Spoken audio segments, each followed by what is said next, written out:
Documentos fiscais. Como ficarão? A reforma tributária do consumo, que foi trazida pela Emenda Constitucional 132, ainda está em fase de regulamentação. Nós temos o projeto de lei complementar número 68, que está no Congresso. Esse projeto de lei é o que cria o Imposto Seletivo, o IBS e a CBS. E temos o projeto de lei complementar número 108, que trata do Comitê Gestor do IBS. Nós já sabemos que haverá um período de transição de 2026 a 2032 e que durante esse período nós teremos a criação e a extinção de tributos e também novas regras de tributação. Os tributos que nós já temos hoje são o ISS, o ICMS, o PIS, a COFINS e o IPI. Os novos tributos que serão criados com a reforma tributária são o Imposto sobre Bens e Serviços, que é o IBS, a Contribuição sobre Bens e Serviços, que é a CBS, e o Imposto Seletivo, que é o IS. O PIS e a COFINS serão substituídos pela CBS. O ISS e o ICMS serão substituídos pelo IBS.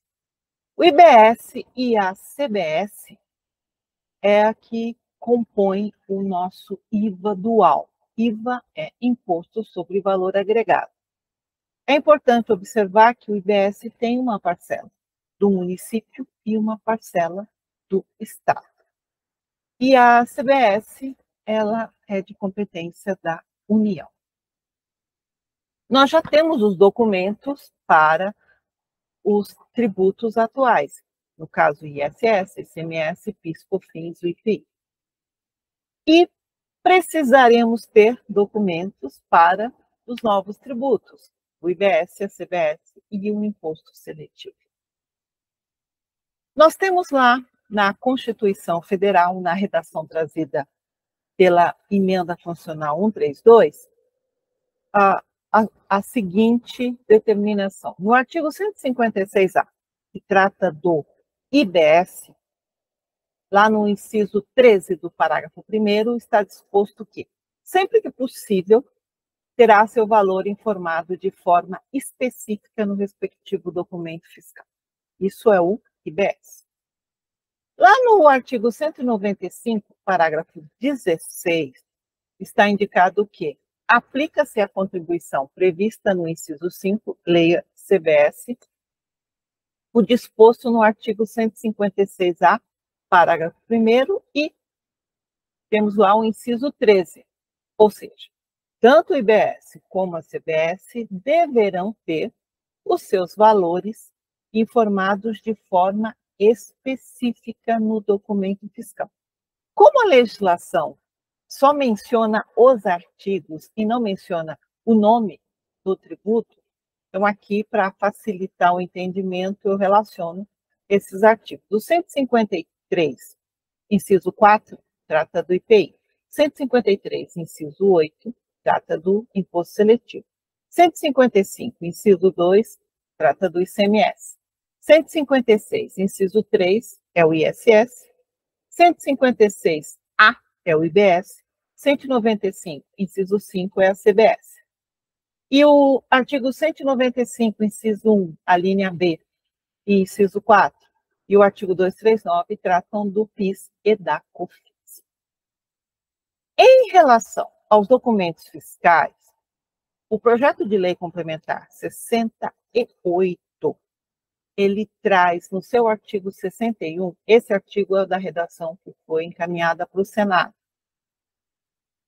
que a União, Estados, o Distrito Federal e municípios ficam obrigados a adaptar os seus sistemas autorizadores e os aplicativos de emissão simplificada de documentos eletrônicos que estão vigentes para a utilização de um layout padronizado que permita aos contribuintes informar os dados relativos ao IBS e à CBS, que são necessários à apuração desses tributos. E devem compartilhar os documentos fiscais eletrônicos após a validação e autorização para o ambiente nacional, que é de uso do Comitê Gestor do IBS e das administrações tributárias da União, Estados, Distrito Federal e municípios. Até aqui, tranquilo.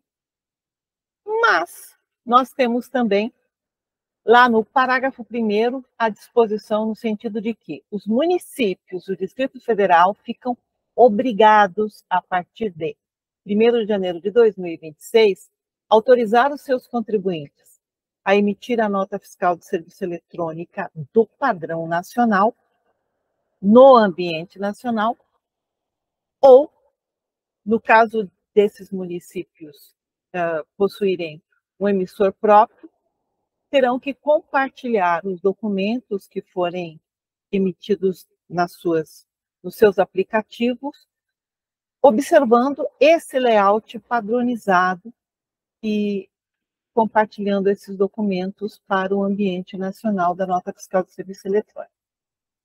E também compartilhar o conteúdo de outras modalidades de declaração, também observando esse layout padronizado. Aqui nós temos que observar o seguinte: o IBS, ele incidirá sobre atividades que antes não eram tributadas nem pelo ICMS nem pelo ISS. Então, provavelmente, essa modalidade de declaração visa atender a essas atividades que não têm um documento eletrônico oficial. Agora, em relação a esse documento padrão nacional, está previsto no parágrafo 2º que essa obrigatoriedade do artigo do parágrafo 1º aplica-se até 31 de dezembro de 2032. O que isso significa? Em 2033, a gente vai ter um novo documento. Nesse momento, utilizar um documento novo com mudança de cálculo, instituição de tributos, ficaria bastante complicado. Inclusive, os integrantes da Receita Federal, em vários eventos, eles declararam que a ideia é que, durante o período de transição, não houvesse mudança nos documentos existentes, justamente para não trazer mais ônus para o contribuinte.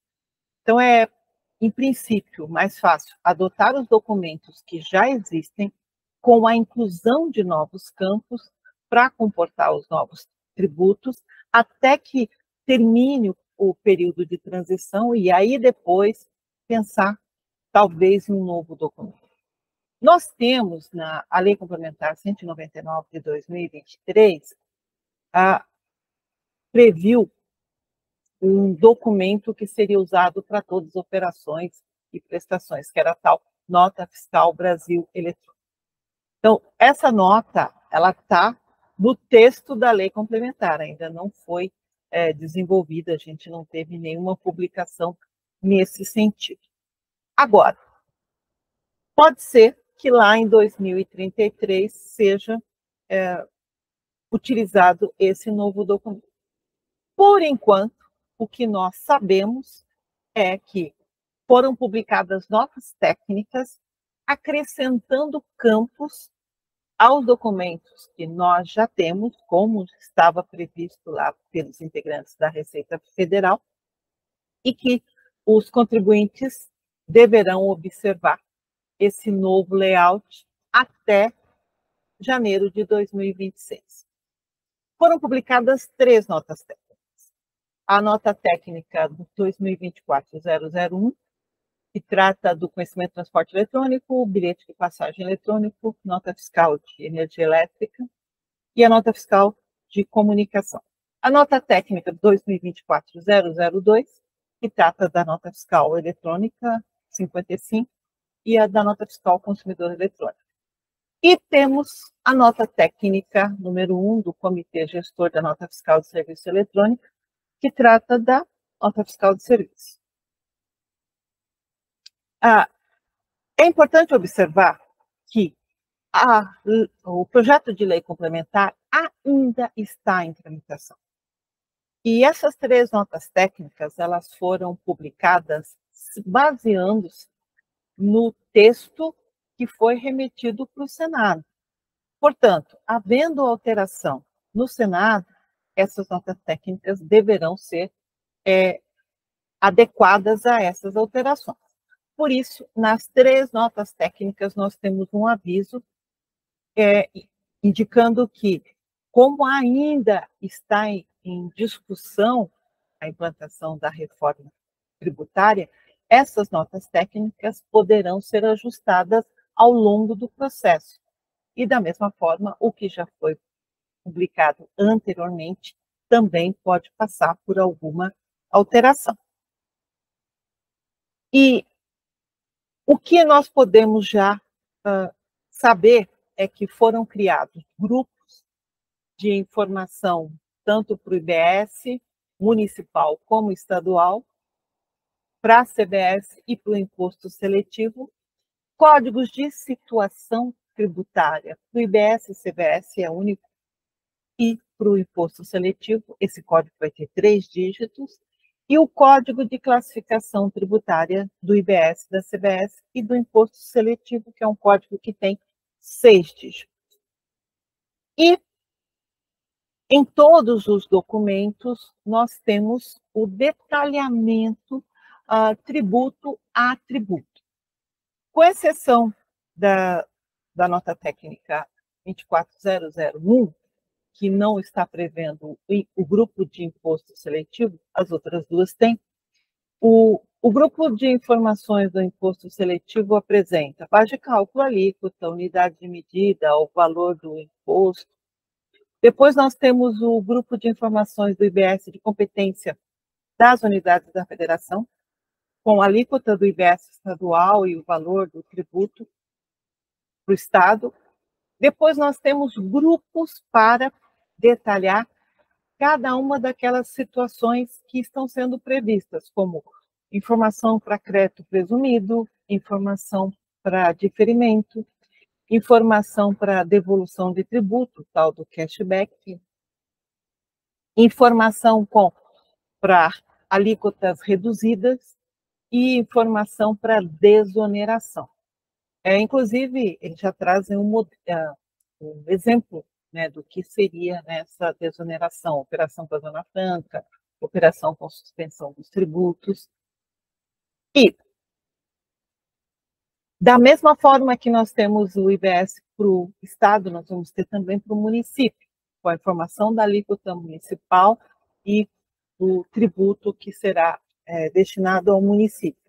E com todos aqueles grupos específicos das situações que já foram apresentadas para o Estado, como a crédito presumido, diferimento, devolução de tributo, redução da alíquota e desoneração.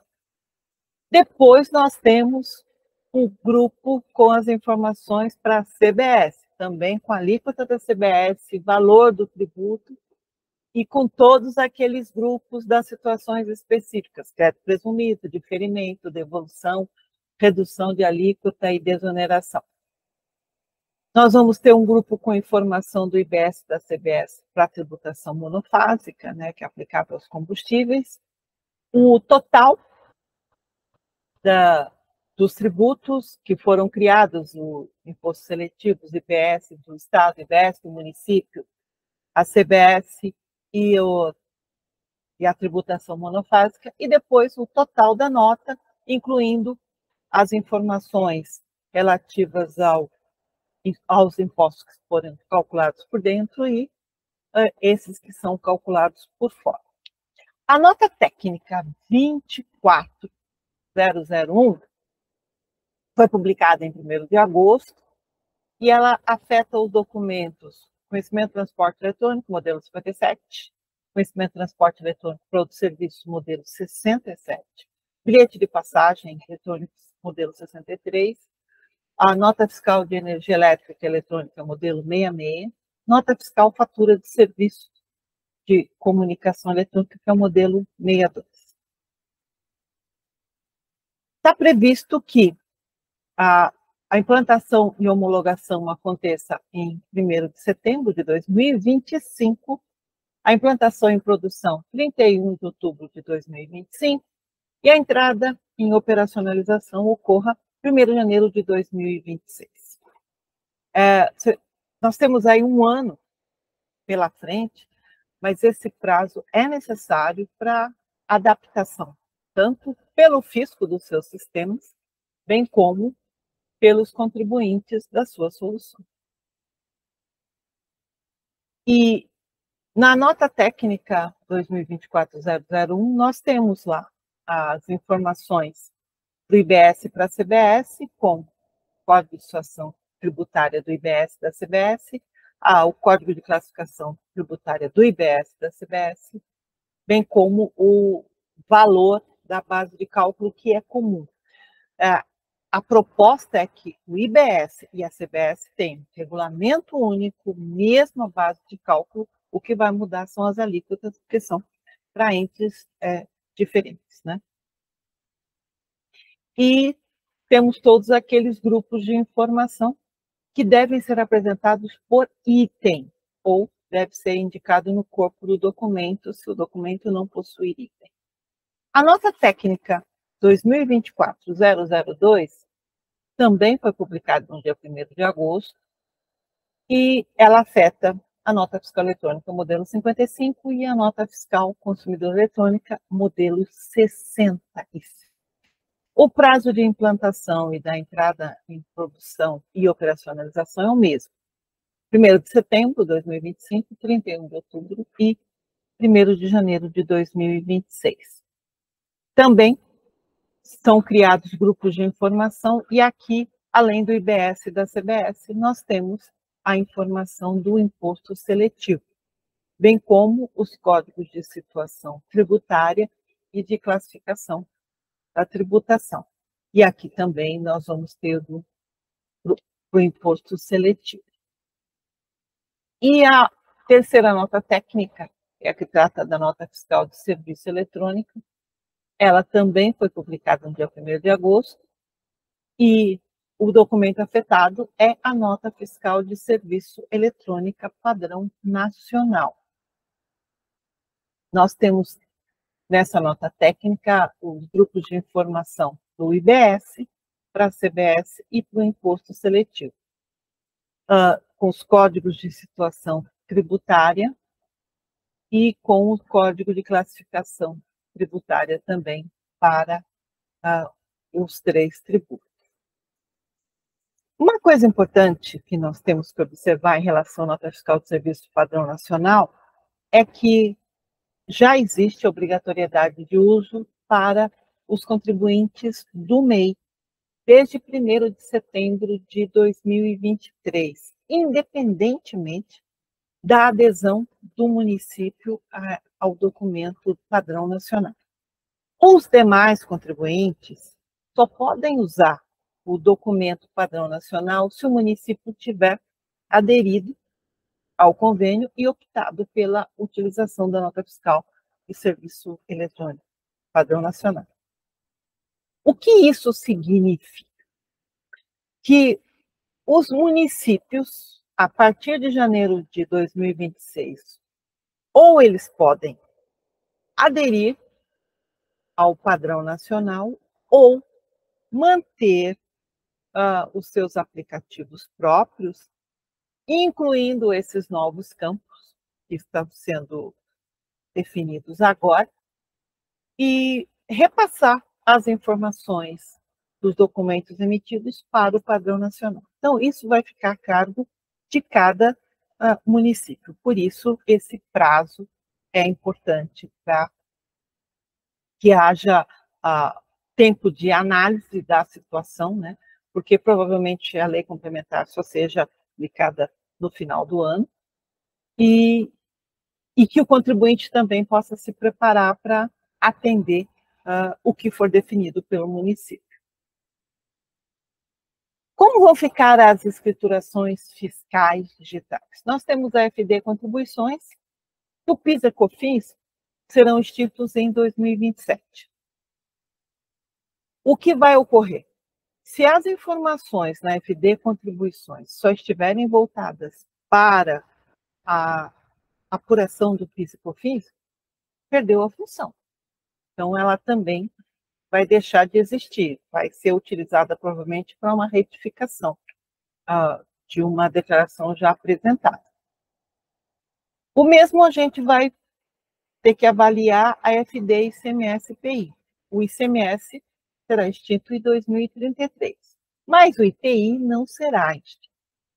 E a gente sabe que na FD ICMS-PI nós temos outras informações, como inventário, por exemplo, informação de exportação. Então, a regulamentação da lei complementar, ela deve esclarecer como ficarão as obrigações acessórias, né? E a legislação já existente, que trata desses tributos, também deve complementar esse aspecto. O que nós já sabemos é que, em relação ao IBS, a CBS e o imposto seletivo, nós podemos ter a apuração assistida, que é aquela declaração pré-preenchida, que o fisco deve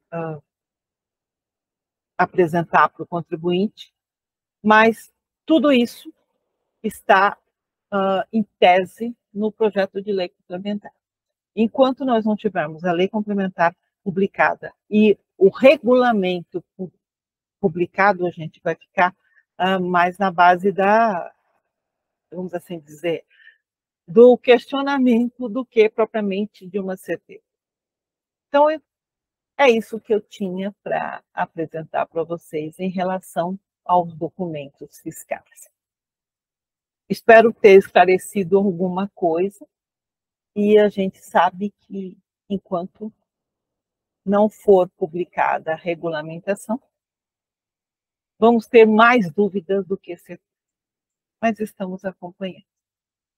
Aqui na página nós temos outros vídeos tratando de outros temas relativos à reforma tributária. Espero vocês lá.